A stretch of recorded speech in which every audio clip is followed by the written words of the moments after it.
Hello, and welcome to another Hip Historian Happy Hour virtual tour. I am Brenda with AARP Arizona. We are the nation's largest nonprofit, nonpartisan organization dedicated to empowering people 50 plus to choose how they live as they age. With a nationwide presence of nearly 38 million members and approximately 900,000 right here in Arizona, we work to strengthen communities and we advocate for what matters most to our families. Things such as health security, financial stability, and personal fulfillment.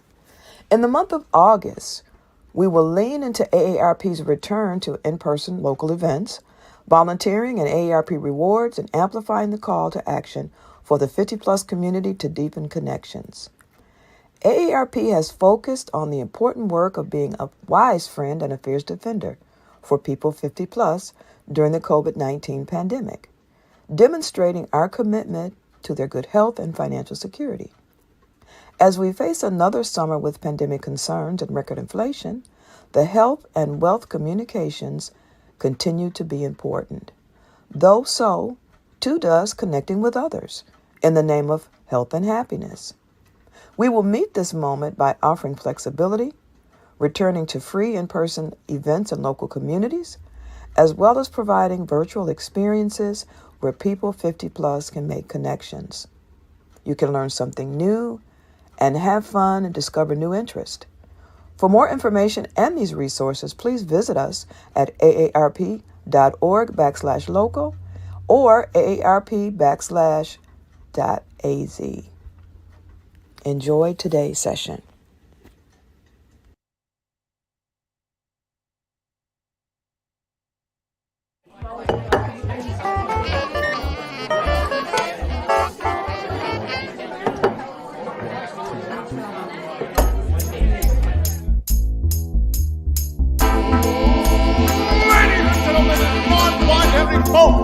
Welcome to the show. Get ready to meet your host for the night, Arizona's very own hip historian himself,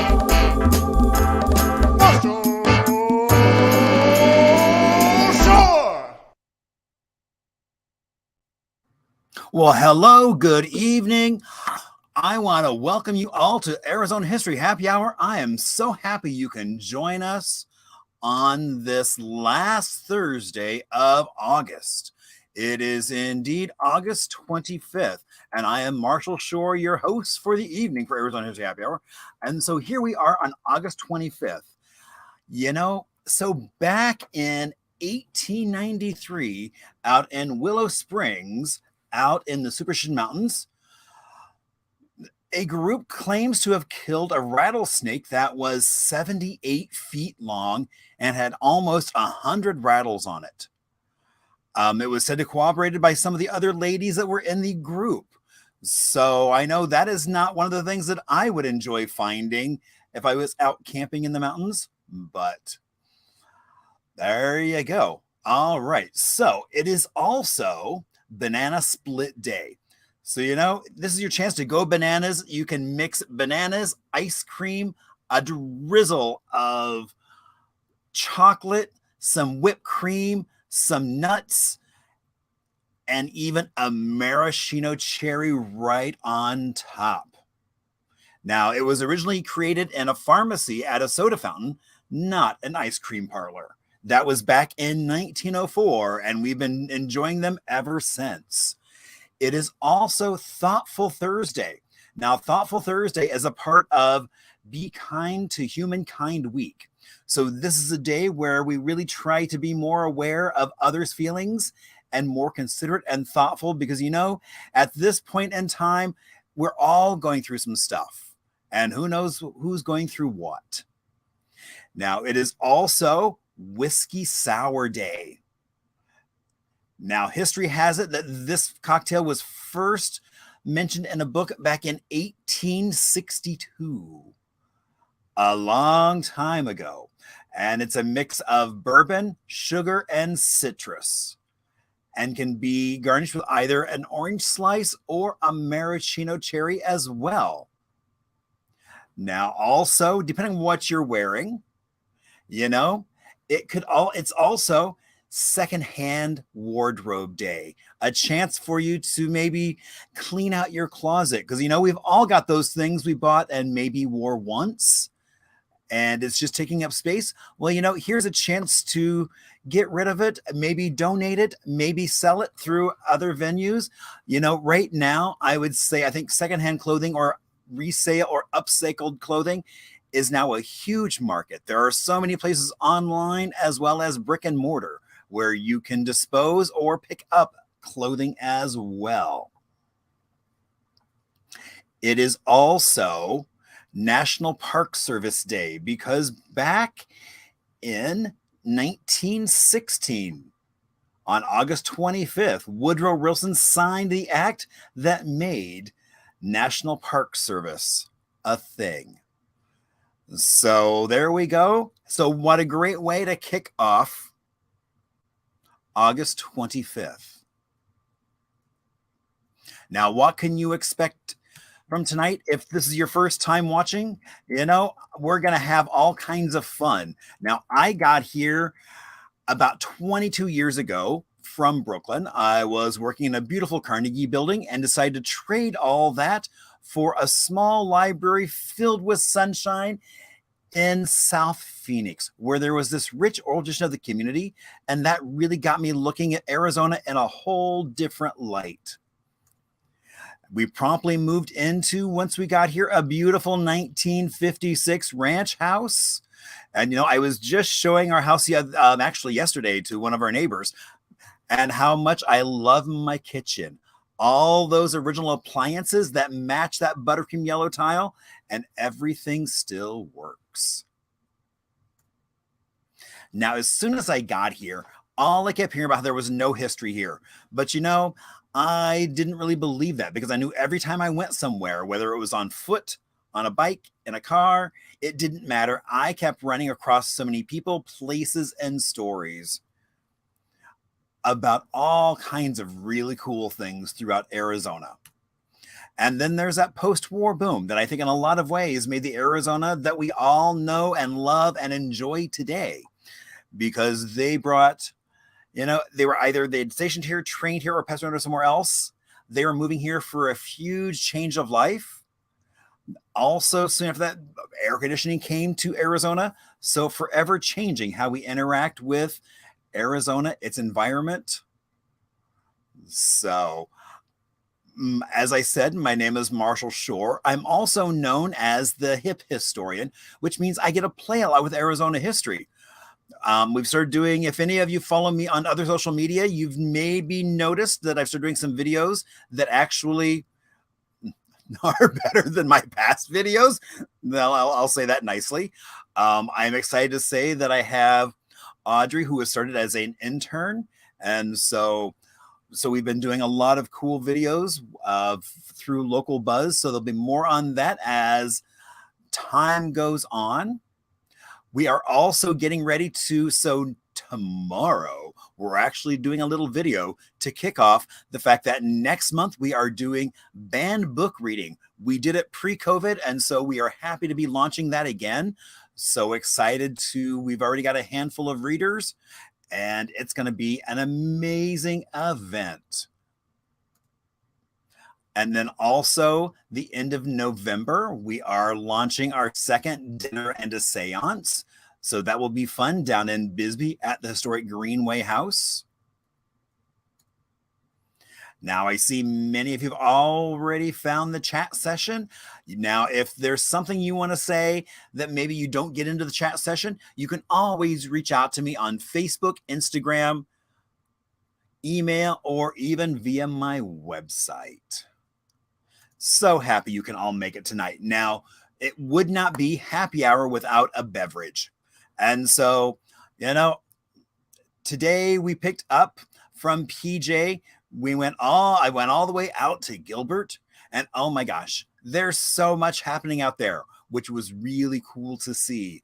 And so what we are having this evening is called The Devil Wears Tassels, which is very much on point. And so let's go over to our bartender.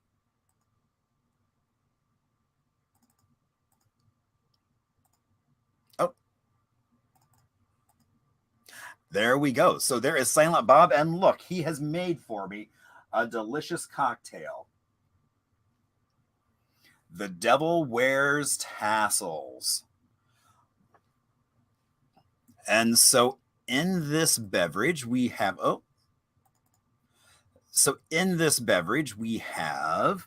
a little bit of French orchard fruit liqueur, a little bit of Calion sorghum spirits, a little bit of limoncello made locally, a touch of bird's eye chili simple syrup.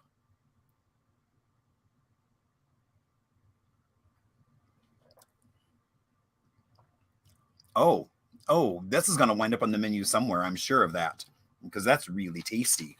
And you got that nice bit of burn, which is why as we go on, you'll see why the cocktail tonight is called The Devil Wears Tassels.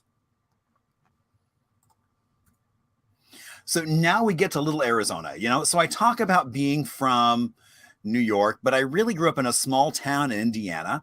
And so it kind of gives me this unique, I think, perspective of small town and big town. So tonight we are going to talk about Apache Junction, which borders Pinell County as well as Maricopa, has a population of really just almost 38,500, but just shy of that. But it's a relatively new town because it was founded back in 1978. Now, I know a lot of you out there actually might even remember 1978. Might have even know what car you were driving back in 1978. And so, the car is what really kind of, I don't want to say the car. Transportation is what really got Apache Junction named. So it is made up of where the Apache Trail, which originally was a stagecoach trail named for the Apaches, who used to use that trail to get the Superstition Mountains. Now, since the early 20s, it was a route that was always known for its beauty and scenic drive-throughs, not just mountains, but cliff dwellings along lake shores, as well as old mining towns. And so it was really that 88, which was the Apache Trail, as well as Highway 60, which still runs through it today. Now, it's also not far from Tortilla Flats, which is known for being home of 6 people. Yes, only 6 people live in Tortilla Flats. And it's kind of a really authentic remnant of an Old West town in the midst of the Tano National Forest, right on the way Superstition Mountain Range. And so it's always a good time. In fact, there's been rumors that we might even do a show out there at some point. So we shall see, but more coming up on that sometime soon, I hope. It's also not far from the Superstition Mountain Museum, where you can go find bits of movie history, such as the El Charro Church, where Elvis was married in the movie, as well as those iconic Superstition Mountains in the background, famous for the Jacob Waltz tale.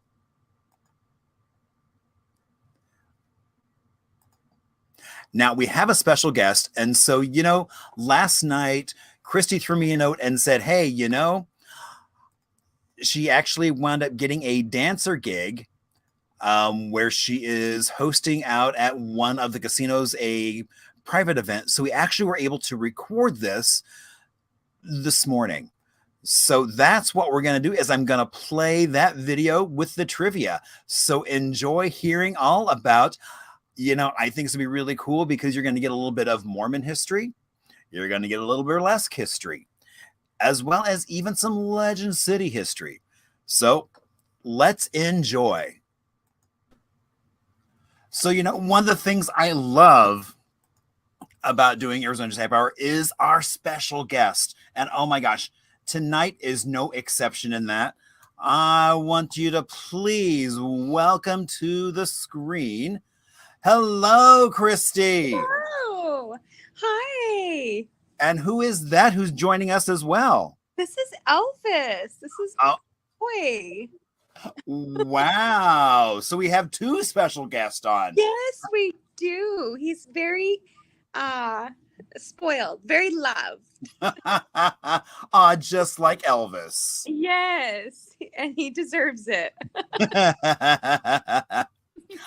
All right, Christy, for folks that don't know who you are, tell us a little bit about yourself. Okay, so gosh. I'm all over the place. I have an alter ego, and her name is Pyrrha Sutra. She's actually everything that I want to be, but I'm not. Because in real life I'm super nerdy, and you'll find out about that in a moment. I'm just, very wholesome and down to earth. But, Pyrrha Sutra, she's a beast. She gets out there and rocks it in those heels and fishnets and lights things on fire. And oh my gosh. she's crazy. All right. On fire. She's very fiery, standing on top of a piano and singing her songs and getting in the champagne glass and putting that fire out with a champagne glass. Oh, yes, yeah, and she even sprays champagne out in the crowd, and she goes nuts. She's wild. Oh, so we're gonna have a lot of fun. Yeah, she's very fun. Yeah, Christy Lynn is fun too, but in a different way.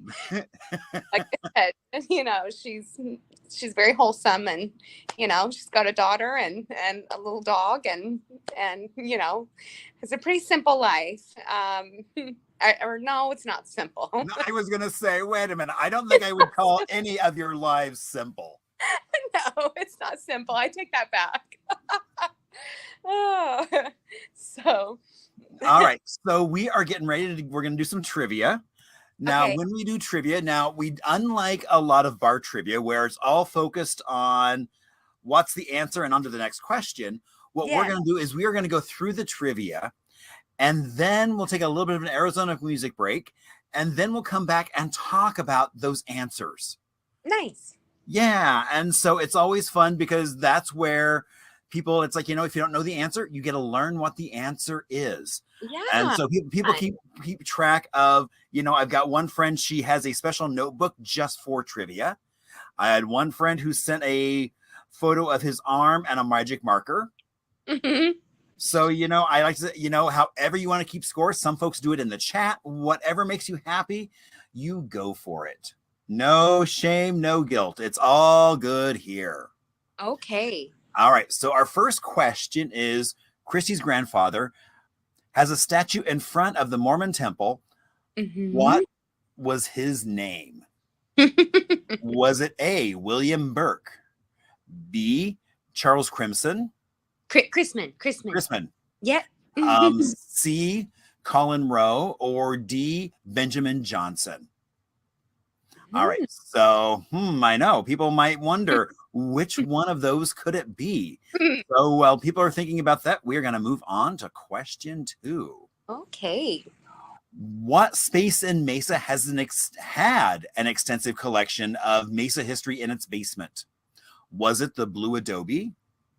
B, the Landmark Restaurant? Humpty Dumpty? The Humpty Dumpty? That one sounds fun. Or D, Bob's Big Boy? Oh, yeah. So which all are in Mesa. So you just have to figure out, well, which one are we talking about? All right. Question 3. What luxury resort is built on the historic grounds of the Jokaki Inn? Very interesting. It's like, so is that the Phoenician? The Fairmont Princess is B, or C, Talking Stick, or D, the Valley Ho? Ho.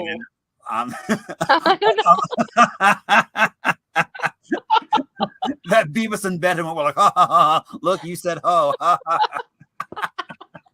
I know, it was a moment. All right, question 4. What was Arizona's only dance studio accredited by the Royal Academy of Dance? Was it A, the Royal Academy of Dance? Was it B, Southwest Ballet, C, Adams Ballet Academy, or D, Border Ballet School? So, as people are locking in an answer for that, we are going to move on to question 5.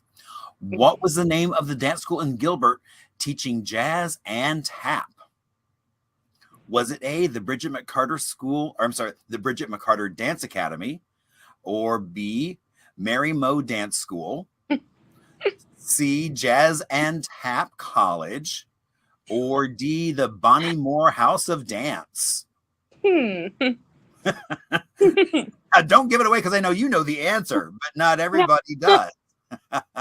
Interesting. All right. Gilbert. Question 6. Terry Earp wrote a play about Satan's angel titled A, Bodacious Burlesque Queen, B, Tassels a Twirlin', C, How to Dance for Your Partner, or D, Queen of the Fire Tassels?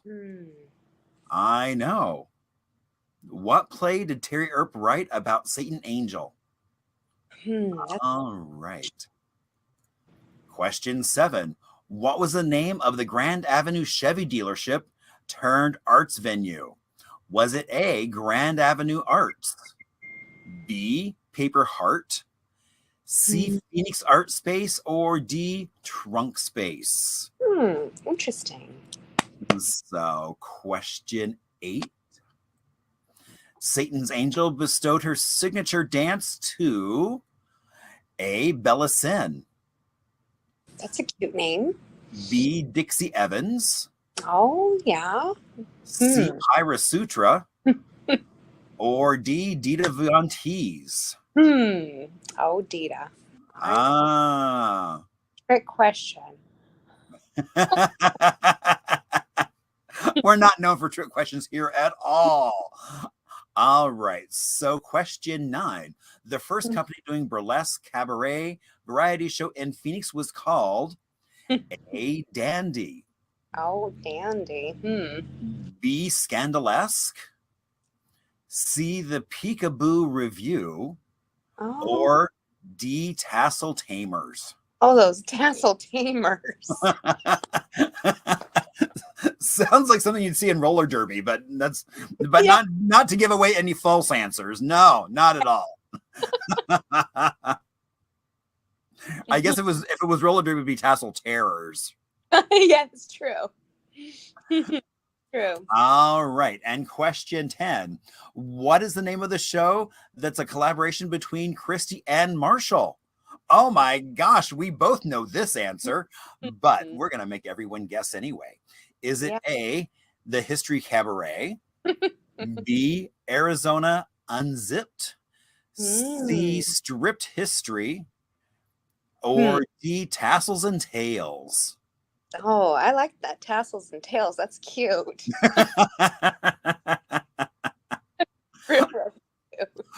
All right. So while people are locking in their final answers, we are going to take a little bit of an Arizona music break. And so we are going to talk about Dennis Rolland. So Dennis Rolland is no stranger to the stage, whether it be jazz or theater. Originally from Detroit, he now is a Phoenix resident, was the voice of the Count Basie Orchestra from the late 70s through the mid 80s. He has shared the stage with Ella Fitzgerald, Sarah Vaughan, Tony Bennett. He has been all over the globe: Russia, England, Spain, Portugal, the Czech Republic, Croatia, pretty much all over the place, as well as right here on Arizona stages for a variety of shows. Now, sadly, back in 2012, Rolland suffered a stroke, but he is still working and to improve himself and really wants to get back to doing what he loves, which is music and education. So, Christy, do you have anything to add about Dennis Rolland? He's amazing. He's a good friend of mine. I love Dennis. And he's also one of my patrons to my shows. And he also was my vocal coach, and still is. I go to him from time to time, and he's helped me a lot. And he's also just a very good friend. I adore him to pieces, and he's a treasure in this state. One of the few remaining treasures, and very appreciated in the jazz world and in the performing arts world. He's amazing.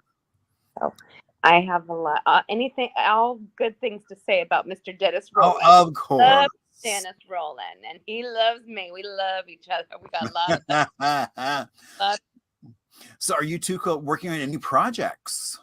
No projects. He's just, he attends my shows, and I attend his, and like I said, he's my coach. He helps me.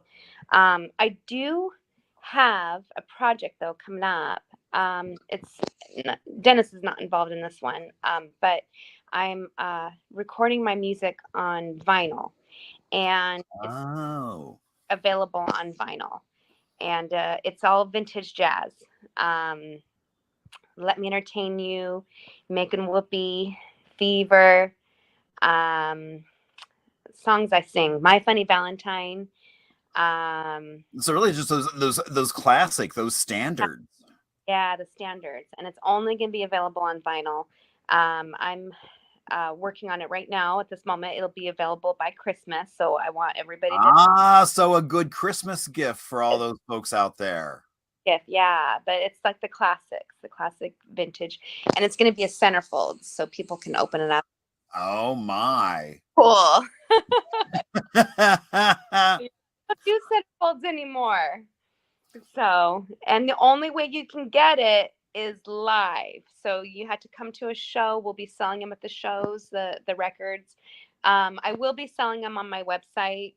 But mainly if you want to get it, you got to be there physically, and then you have to have it physically in order to listen to it. It's not going to be available digitally. Wow. Very cool. It's really cool. So it'll be a collector's item. Nice. Yeah. All right. Now I know folks are probably going, we want some answers. We want some answers. And we're getting there. Come on. Okay. It's like, cool your heels, people. We'll get there. All right.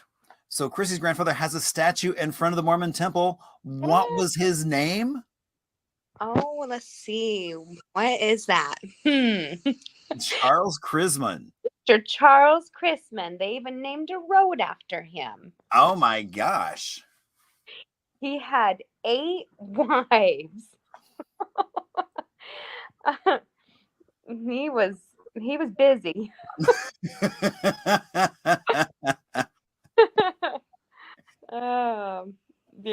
Yeah, he's responsible for bringing them Mormons down to Mesa, Arizona.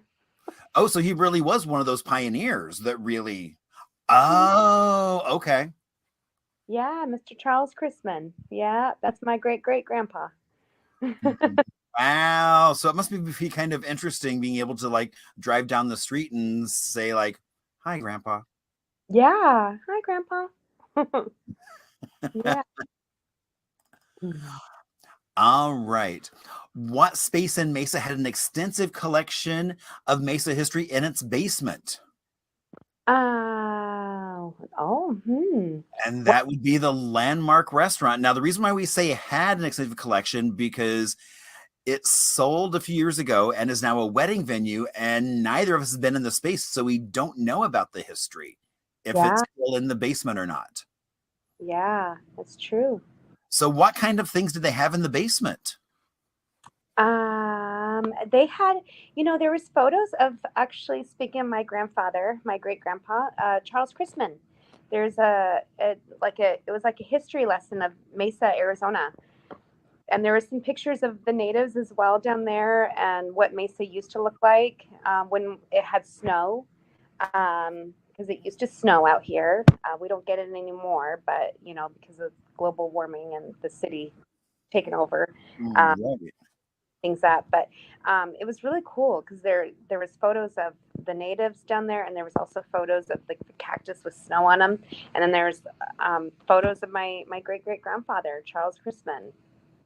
A lot of stuff. Wow. Yeah. All right. And what luxury resort is built on the historic grounds of the Jokaki Inn? And that is the Phoenician. Phoenician. Yep, that is true. So, what is your connection to the Phoenician? I actually, so another career that I'm involved in, uh, another one of my careers. I'm very resourceful. Okay, it's that Mormon upbringing. It's those Mormon roots. We're very resourceful, uh, especially on my mom's side. This is all my mom's side. Chrisman, yeah. So the uh, the Phoenician, I worked there as a floral designer. I was a florist, and it was very fun. And I still do it. I'm still a designer. I specifically only do like uh, the big guns, basically weddings, events. And I've been designing for about 20 years now. I've been doing a long time. But Wow. yeah, that's also one of my other skills. Flowers. I know everything about flowers. I even named my daughter after flowers, Azalea Rose. Oh my gosh. Yeah. Wow. I didn't realize flowers were so big in your life. They're very big. Yeah. I love flowers. That's another one of my passions. Yeah, is being a florist. Wow, that's really cool. I didn't realize that. Yeah. All right, and then we get into some of your other passions. Yes. Yes. So, what was Arizona's only dance studio accredited by the Royal Academy of Dance? Oh, it was Adams Ballet Academy, and it no longer exists. Mrs. Adams, she retired a few years ago. But yeah, that was a studio I went, and it was registered through the Royal Academy of Dance. She's another treasure, Mrs. Adams, Mary Mo Adams. She was amazing. So, but yeah, she grew up at the Royal Academy of Dance, and Oh, the one in London? uh-huh. Mm-hmm. Oh my gosh. Okay. Yeah, she's amazing. Yeah, she bred some beautiful, beautiful dancers. I always wanted to be a ballerina. That was something I strived for, but I didn't have the right body. So, Oh, wow.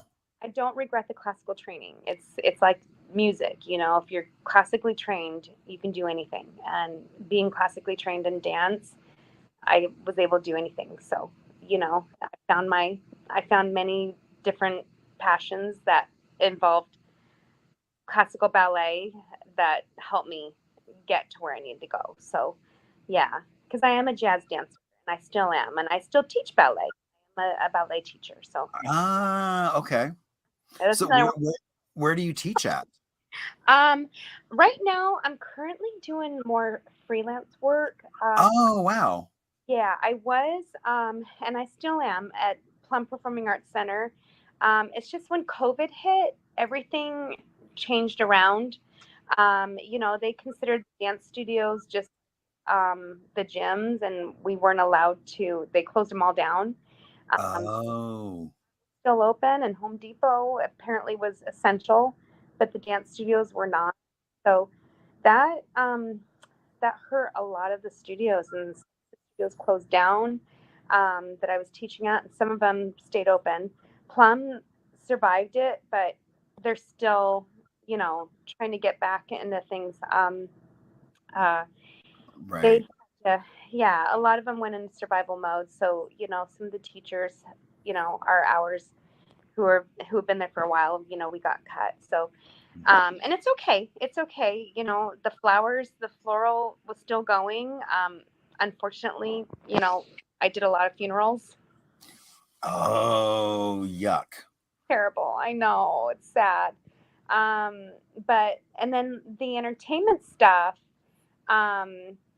soon as they opened everything back up again, I was doing actually at the Clarendon Hotel, I was doing the rooftop shows, and people felt safe with that because it was outdoors. Oh, right. Yeah. So, and then, I just focused more on the entertainment stuff, and that actually ended up helping me in the long run, and pushed my entertainment company more. So now I'm more heavily involved in the entertainment field, and I'm still teaching, but not as much as I was. Okay. Yeah, ballet and tap, ballet, tap, and jazz. Yeah. All right. And that's a perfect lead into the next question. What Yeah. was the name of the dance school in Gilbert teaching jazz and tap? Yes, Bridget McCarter's Dance Academy. Oh, that Bridget. Yes, she amazing tap dancer, and she actually had a tap company, and I was part of that tap company for a short while, and it was a lot of fun. I love tap dance. It's also part of my life. It's one of those things where ballet gave me the technique and tap gave me rhythm. So Okay. yeah, I love it, and I still teach it and am involved in it, and uh, yeah, it's fun. It's kind of a little bit of a lost art. You don't really hear much about tap dances much anymore. It's more contemporary dance and hip hop, and which is great. But tap dance is, yeah, it's one of my faves actually. I'm more Broadway style, like the old school. Well, of course. I mean, the costumes, the glitz, the glamour. Love that. Like the old, like I tell my girls, even like my students now, and when I am teaching, and all my younger kids, because, like I said, I'm still involved in the studio life, dance studio life. I tell them all the time, I said, listen, if you want to be a Radio City Rockette or you'd want to dance on Broadway, you have to make ballet and tap your number one. Those two need to be your number one. Everything else is fun. It's great, but ballet and tap, because you cannot be a rockette, a Radio City Rockette. You cannot dance on Broadway unless you have those two as your foundation. And that is true. I mean, they are also on point. Mm-hmm. Yeah. So yeah, there's tap dancing, and you know, and of course you have to be ballet trained, classically trained. So yeah. All right. Well, now we've talked about you doing ballet, tap, jazz. So now we're going to talk about someone else. So Oh, Terry Earp, who wound up writing a play about Satan's angel. and Terry Earp is Wyatt Earp's daughter. Right.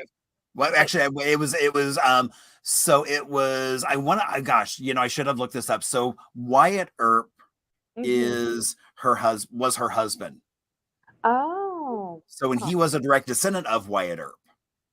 got it. Oh, wow. Okay. So yeah. Okay. Yeah, I knew they were related to Wyatt Earp. I knew there was some kind Right. Yeah, because I mean he was doing for a while. It's like she had written a play about Wyatt Earp, and so he would do these, he was known to be able to show up different events and do a monologue as Wyatt Earp that's so in cool. costume and everything. So you can't Cool. get much more Wild West history than Wyatt Earp Yeah, like talking about Wyatt Earp. that's like, yeah, that's just like just a little um yeah, that's just a step it.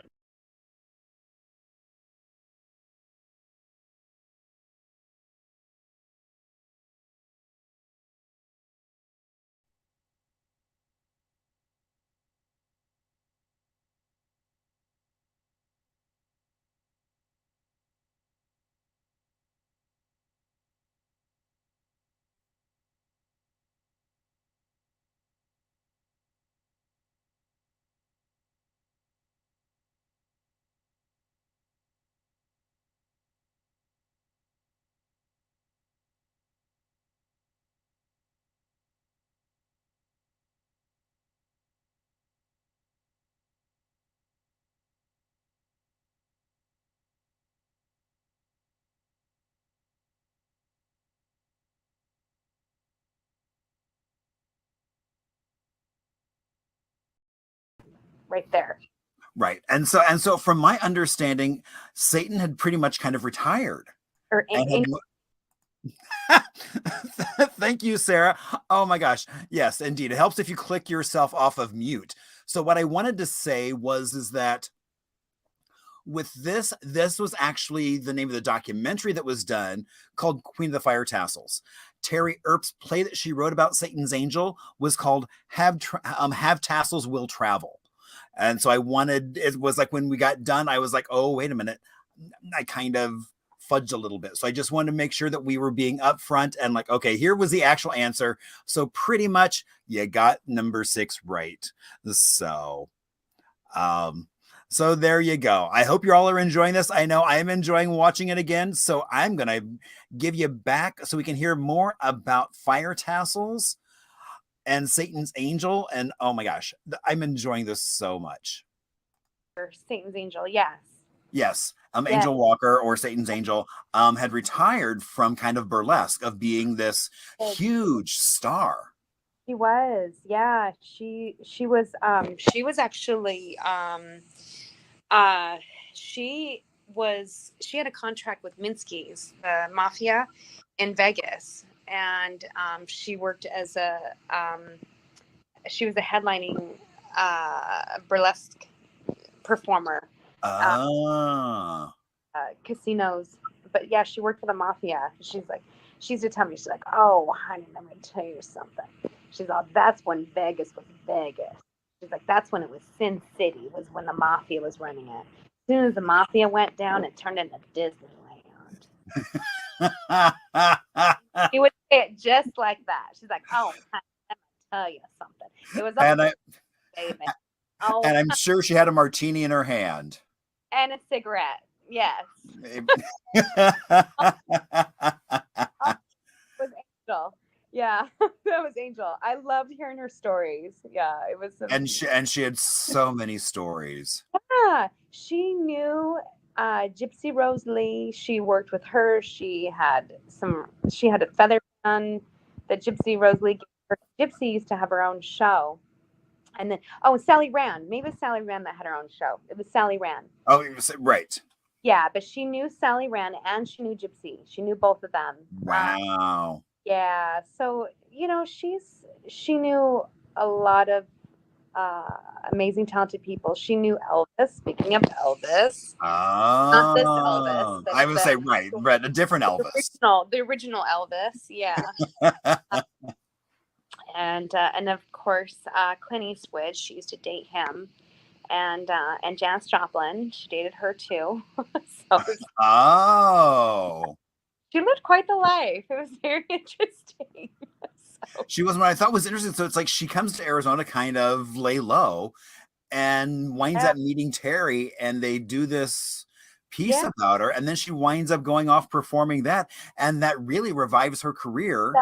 To her, yeah, she came back into the burlesque world, yeah, and then she became an educator for it, and she taught me because I didn't know. I mean, I just came to her because I was asked to start a burlesque show, So, wow, all right. So, what was the name of the Grand Avenue Chevy dealership turned arts venue? Oh yes. Oh, the Paper Heart.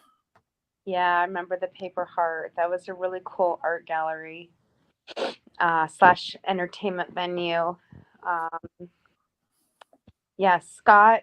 What was Scott's last name? My brain. Scott, the owner. I know you're talking about. Yes. You know what?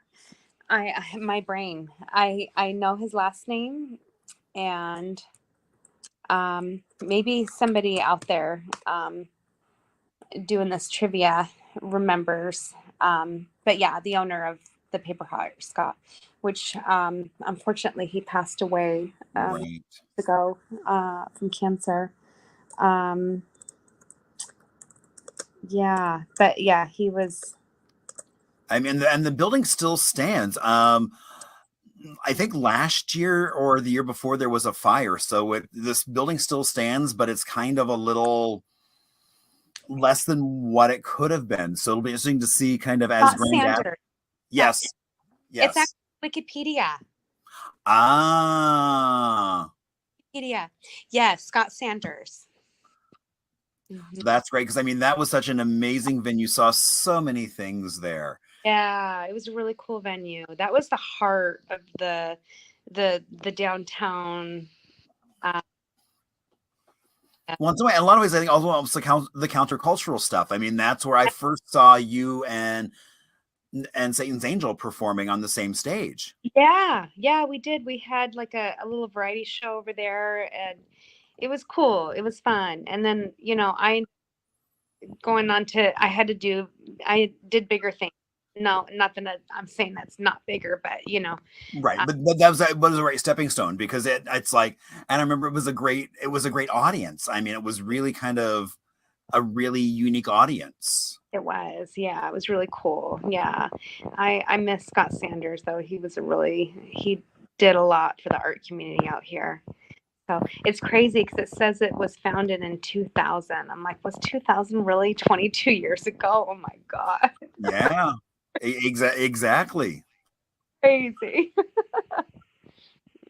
All right, so Satan's Angel bestowed her signature dance, which was what? She was the queen of the fire tassels. Indeed, she was the queen of the fire tassels.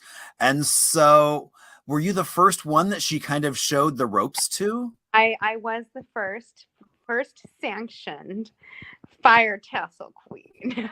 She called me the queen of the blazing bustier. And actually, we were in her kitchen because I wanted to have my own thing. She wanted me to do what she did. And I was like, no. It's like, Angel, that's you. You own that. That's your thing. I want my own thing. I want something that I do and that I'm known for.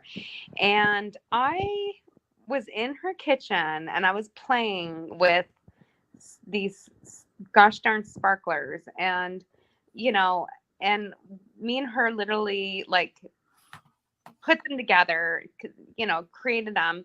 And I go outside to try them out. Literally, they're on my bustier and I light them up and they're going. The sparks are flying. And she goes, and that's when she said it. She goes, like her big face, and she has her cigarette in her mouth. And she's like, she takes a cigarette. You're the queen of the blazing bustier, darling. And I can just hear her voice saying that. Oh my gosh. Yeah, and that's what started it all. And then, of course, at the Palms Casino, she called me, and my studio dancers that I teach at the studio, because I'm never able to go to, what do they call it? I'm terrible. The Burlesque Hall of Fame. Up in Vegas. Yeah, the Burlesque Hall of Fame. So it used to be Exotic World. It originally was in a goat farm out in California. Dixie Evans started it, and then from there she moved it to Vegas, and then they changed the name to the Burlesque Hall of Fame, and now it's a burlesque museum / they have like their every year they do their competition, the burlesque competition. The problem is, and no offense to them, but I'm never able to attend because again I've been a dance instructor until full time until COVID hit, and like I said, that rearranged things. I'm still teaching, but not as often as I used to. But during that time is always when recital time is, and I so hard throughout the whole entire year, to do that their dance recital, and it always hits around the same time as BHOF, Burlesque Hall of Fame. So I'm never able to attend. I think one year I did it with Scandalous. We took Scandalous down there and we did it. But we weren't part of the competition part. We were just, I don't remember what we were. We did something. It was a long time ago. Jeez. But anyway, Angel called me. She was bawling. She was crying. And I'm an empath. And I'm just gonna say I'm sweet as can be. And if you call me crying and you're telling me like this is really important to me, like figure it out, get your butt down there. She wanted me to come down to the Palms Casino, and she wanted to pass the torch to me live at the Hall of Fame. And she wanted everybody to know, like, I am you know, I am basically taking on, her legacy. Like, she just wanted to do that. And I was like, Angel, I can't. My girls have her dance recital. I was like, how am I going to do this? So what I did was, at the studio I was teaching at the time, I asked them if there's any way I could have my students go on at, I don't remember what day it was, but I just remember asking them if I could have them go on at a different time and if we could just rearrange that. And they did. They managed to rearrange it. So as soon as the kids were done performing, I literally left, flew to Vegas. And then, of course, when we got there, because this was at the Palms Casino, which is kind of funny because I'm performing there this in October, and there's nothing about fire them thing. But anyway, long story short, it was really funny. But they had us put on these weird underboob things, like because like. And I'm like, this is Vegas. Why do we have to put these on? And Angel's like screaming. She's like, I don't want to wear this. I'm not wearing this. We're not doing this. I said, you know what? Let's just wear the dang things and we'll throw some glitter on them, make them pretty. And, we'll just do it. I'm fine with it. I don't care. So, and the only thing I'm worried about is I hope they don't freaking light on fire, like catch fire, I was like, what are these made out of? And they told me they're silicone. I was like, okay, great. They'll be fine. So, my fire side, because I do have a background in fire performance, fire arts. So I was like, Angel, I just don't want these lighting on fire. And they were okay. So, we put them on and we did. And we did the whole like toast like she did, because she used to take the martini glass and it had the fuel in it. Oh, right. Oh, indeed. Yeah. Let's go. And we did a little cheers. We did it. And then I dropped to my knees and laid on my back and had them still going. The crowd's going insane. And, and yeah. And that was it. She's like, baby, she's like, now the show is done. Everybody else, they can just leave, because you know what? We brought the house down, baby. And I was like, I'm like, no, it's I was like, we did great, but everybody else is doing great too. No, the show's done now. She's like, okay, you can go back to your kids in Arizona. She's like, I'm gonna call it a day too. And I was like, all right. I was like, I seriously though I have to get back because I gotta, be there for my kiddos. So I literally did. I took a red eye that night so that I could be back in Phoenix, Arizona for my kids the next day for the recital. So it was like, I literally left after their first set, arrived, got there, did the weird tape on my boobs, did that, and then took a red eye back home so I could be there for my kids.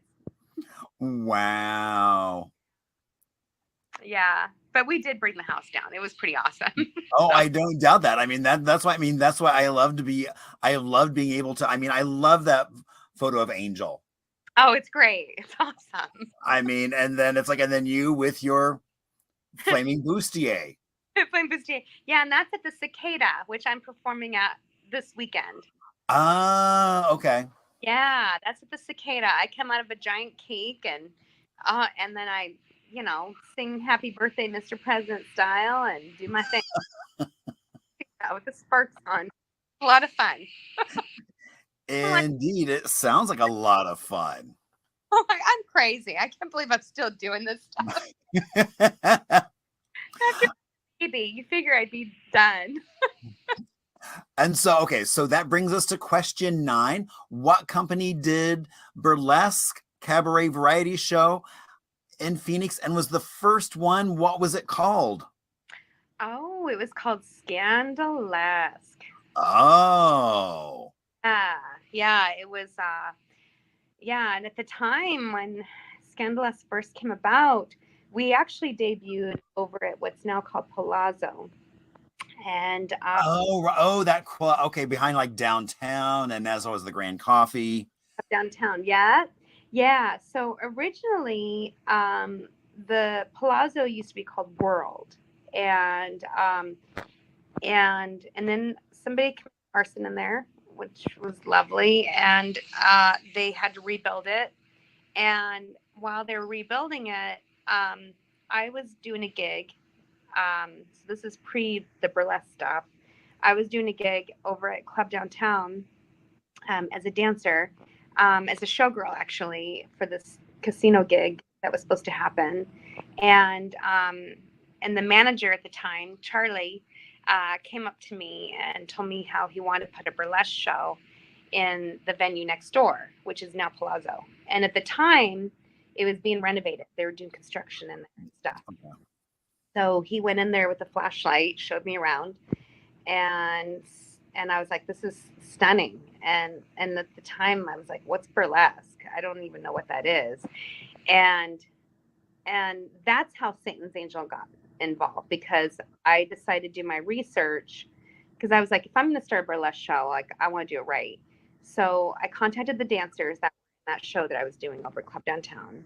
We all got together, had coffee, and then we did our first show there, and it was like a dance recital. It was terrible. It was really bad. I hope people remember that, because it was really embarrassing. It was bad. It was like But a boozy dance recital, because there would have been a bar. So I mean, it was better than that. Okay, but I'm just saying, we had no idea. And it was funny because I ended up finding Angel. She was doing her little show, Have Tassels Will Travel, and she was doing it over at it was the Trunk Space at the time, and there wasn't that many people in the audience. There was like maybe 6 or 7 of us, and I was like, this lady, she's amazing. And that's how, and she goes, you're a burlesque queen, I can tell. And I said, no, I'm actually not, but I was asked to create a burlesque show, and I wanted to know like what it's all about. I said, I have this show that that I'm doing. It's called Scandalesque, and it's a burlesque cabaret variety show. It's got some circus in it and all that other stuff. And that was another thing too. There was none of the circus stuff going on out here either. So I literally had to start everything from scratch. One of my girls that was in the show, Oksana, she used to be in Ringling Brothers, and she brought the aerial stuff and the hula hoops and all that in. So it was just like, it was all from scratch. And but yeah, I remember when the first time when Angel came to the show, you could hear her in the audience. She's all, oh no, you got it all wrong. Why did you get those costumes at Party City? I was like, it was terrible. So bad. It was funny though. But yeah, she was like, she goes, listen, honey, if you want to know anything about burlesque, you got to go to the drag queens, okay? All right. And she took me down to Boom Boom LaRue's. oh yeah. And Sherman. Sherman was like, she's like telling him, and they're like, oh, Angel. They're like, and then they're showing me pictures, of like, because they had like all these photos of all the drag queens in there, and they had all these pictures of Angel, Angel, and they're like, oh yeah, we know Angel, and they're like, she sent you down here, and I was like, yeah, and I was just like, baby, and that's how it all started. And then I started to get to know the drag queens, and they taught me, they put me under their wing, and it was fabulous. It was great, yeah. But I have to give props to Satan's Angel, Angel Walker. Bless her soul, wherever you are now, baby. I love you, and I acknowledge her all the time, because if it weren't for her, none of this would be happening right now in this town. Yeah. So. Wow. And so that brings us to question 10. Oh my gosh, a collaboration between you and I. Shocking. Yes. Arizona Unzipped. Indeed. Yes. So I mean, that really grew out of seeing you all perform and thinking, oh my gosh, this is just storytelling. So what if we do some educational storytelling? Yes, it's really, really interesting. It's really cool. And I think it's amazing that people can go and see a show and also learn from it, learn about Arizona history, learn about stuff that's not in the books, you know. Right. And so, and that's right. And that's really what we did. I mean, and so it was really me telling you about Arizona history, and then you all then performing numbers inspired by each one of those stories. Arizona Unzipped. Yeah. And so we've actually been talking about relaunching that, which has been kind of fun. So Yeah, it's like, so when that happens, we'll let everybody know what's going on. for sure. Yes. And you know what? Speaking of Arizona Unzipped, and was that the last question? It was. You know what? And this is my brain, and I don't know why I didn't even think about this.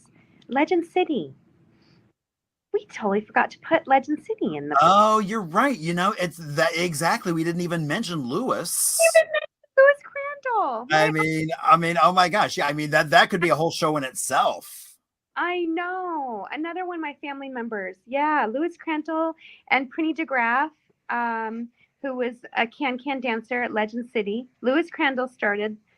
Can I just say it, or do you want to go right ahead and talk about Legend City? go ahead? Okay, I'll just put a little snippet, and maybe this is a bonus, little bonus. This is also part of my family tree, my family history. Okay, so and Arizona history, and this is on my mom's side, which is interesting. So, my mom's side is Charles Chrisman, founder of Mesa, not founder of Mesa, but you know, the Mormon pioneer. Right. And then also, this is also on my mom's side of the family, Lewis Crandall, who's my uncle, and he founded Legend City. And he actually gave the blueprint of Legend City to Walt Disney. And Walt Disney put him under his wing and taught him how to start all that madness. And that became the Old West version of Disneyland here in Arizona. And it's Arizona's first and only theme park. And actually, they had a cabaret show there called I think it was the Red Garter, actually. Oh, that's right. Yes, actually, yeah. Yes, they did. And my aunt, Prinny Graff, she was one of the can-can dancers. And my grandpa, actually, Don Crandall, who also recently passed away, he was a mime magician, and he did the artwork for Legend City. So that was my uncle. Oh, okay. So it really was a family affair. I mean, everybody got involved. We did, yes. So yeah, and I even was a magician assistant for a while. Yeah, that's a dance thing. A lot of dancers get being a magician assistant. Well, I mean, and that makes sense. I mean, you've got the costume and everything else, and kind of that showbiz. Yeah, we can dance and step out of it like it was nothing, you know, when we're, you know, conformed in a box with our knee like here and our right. A wall or yeah, it's lovely. It's really yeah. It's funny. My cousin Heather's daughter, or Prinny's daughter, Heather DeGraff, was her maiden name. Heather is one of my dancers in my shows now, and Heather also she became a magician assistant as well. I ended up giving her my gig. Oh, that's so funny. Oh, yeah, we laugh about it because I gave her my gig also as a dance teacher at one of my studios, because we both, you know, ballet, tap, and jazz, especially tap for that one. She's an amazing tapper, Heather, my cousin. Ah. But yeah, I gave her the gig as a magician assistant when I quit that stuff, and then I also gave her a gig at my dance studio that I was teaching at the time. And then now she dances in my shows right now. So she's awesome. But yeah, that's Heather's daughter, Prinny's daughter. Oh, very cool. But yeah, that's also part of my family. Legend City. I don't know why I didn't even think about it. You know, that's so funny. As we were going through this, it was like, I mean, and I've known that, and yeah, we didn't even do anything with that at all. It's okay. We just threw it in. Well, exactly. You know, people always want to like, you know, you never quite know what you're going to get here on Arizona History Happy Hour. You go. So now that I always like to also ask people how they did, because but also saying with that, it's not how many you got right, but look at all the amazing stories that you've got now. Yeah, totally. I mean, everything from Mormon, Mesa History, burlesque, Legend City, a little bit of everything. Yeah. That's my roots. Arizona. Indeed. And so, Christy, thank you so much. Aw, This thank was so you. much fun. I don't get to see you enough. So hopefully, No. I know, hopefully if we get that show going again, we'll actually get a chance to see each other. We'll have some rehearsals, hanging out. Yeah, or come to my shows. You know, right now I'm out of town. I'm at the Cicada in Los Angeles. Okay, so so you've got the Cicada off in LA. The Cicada, I'm doing that this Saturday. You can go to my website, pspresents.com, for information, the Pyrrha's website. And actually, if you want to hire my floral stuff or corporate for stuff for corporate events, because I do entertainment for corporate and like I said, weddings and all that stuff. That's AZ Arts with a Z, azarts.com. And then for nightlife, it's pspresents.com. And yeah, and that lists all the stuff that I'm doing. I got the Cicada in LA. I'm going to be at Duane Park in New York City in October, I think October 2nd. And then I'll be at the Palms Casino October 29th. And then back in LA, September 24th. I'm all over the place. So. Okay. Yeah. So people can track you down and go see a show. Track me down, pspresents.com.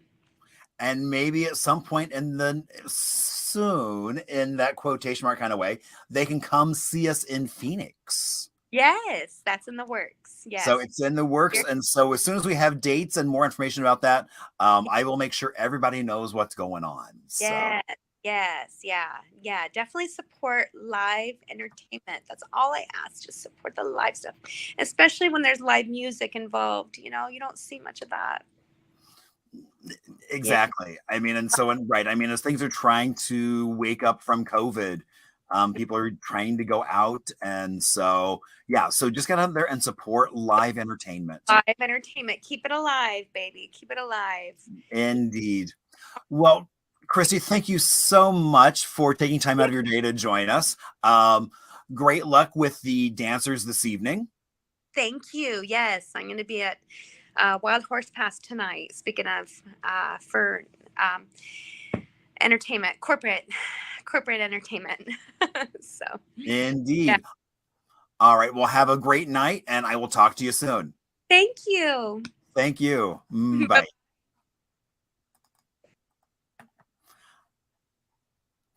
All right. So with Christy, so here is her website if you'd like to track her down and see what else she's got going, maybe learn more about her album coming up.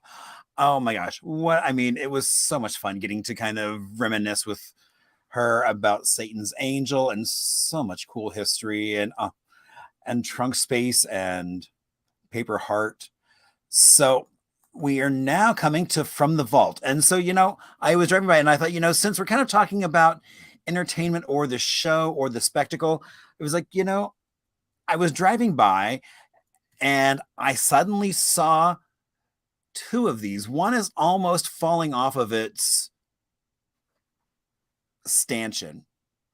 But I thought, I bet no one's going to know where this lamppost is. And so, but I thought, it's such a piece of Phoenix history in terms of kind of that over-the-top spectacle. And so this is in front of what was, you can see it there, Green Gables. And so here you can see an original photo, and let's see, actually, let's go and let's make it a little, what we can do is we can do that. And you can see right there is that same lantern, which is still there to this day. So the Green Gables really started back in the late 30s. Gosnell was a bank teller and was not really happy with kind of the food options that he was able to get. And he was like, I can do better. So he got a loan from the bank where he worked and wound up buying 11 acres at 24th Street and Thomas and went on to create Green Gables. Now, when it first opened up, it was just kind of a modest restaurant. And then in the late 40s, it got a huge makeover and a medieval theme. And so you got not just lots of flagstone, but a knight would guide you to your parking spot to just start off the experience. It was one of the earliest themed restaurants, not just in town, but around. I mean, it was this medieval theme all the way through. And so it was famous. And I love that. Let's see if we go back, you can see they've still kept that original restaurant that was there. It closed in the mid 80s. But even the office building behind it is called Green Gables as a way to kind of keep that memory alive of the community.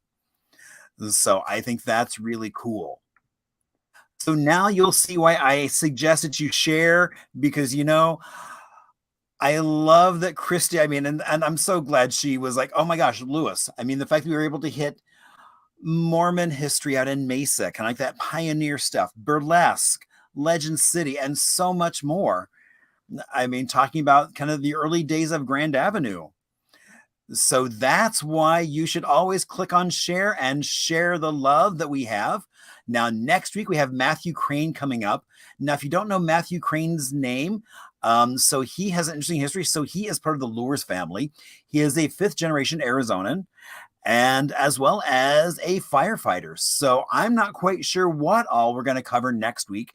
It's going to be a really good show, kind of like, I guess, kind of like this one. It's like I may not know until I get the trivia where all and what all we're going to cover. So that is next Thursday, 7 o'clock right here, same bat time, same bat channel. So remember also, if you have any stories you'd like to say, hey, you know, I think you might want to cover this. Also, you know, I love to hear from you. So please reach out if you have ideas, suggestions, things like that. So it's always good. I always love to give a shout out to Chris and Cole for their intro video, as well as PJ. I mean, as you can see, I mean, flaming tassels, or the devil wears tassels. That's going to wind up on a menu of who knows where, some establishment here in town. I have no doubt, because it was super tasty. A little on the spicy side as well. And so as we say goodnight, we are going to, I have a clip that actually I gave to Lou. I took actually to Lewis at one point, went up to not Legend City, when he was up in Provo, and gave him a copy of kind of this film footage I found of Legend City. So we are going to close with that. So I will see you all right here next week, same time, same channel. Have a good night, all.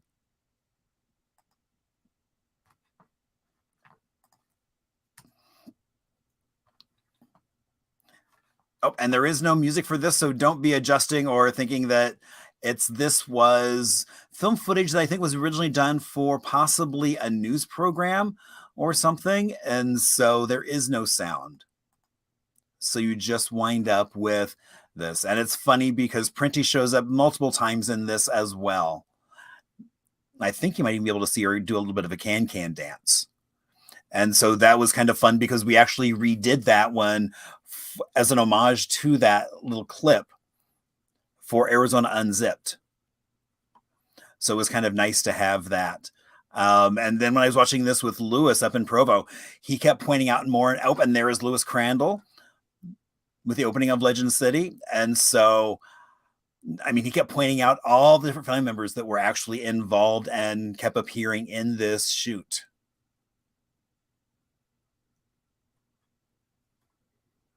I mean, they even had their own water ride.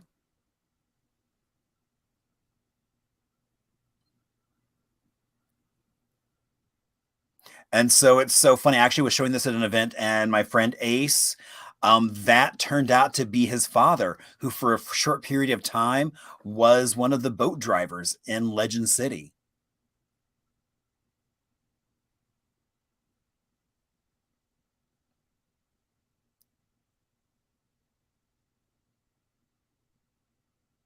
And just like Disneyland had the marching band going through the parade through town.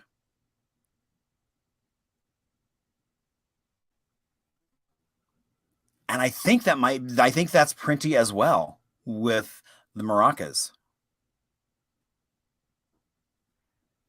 And then a view from the sky ride, and then that classic train, which is somewhere in Texas now.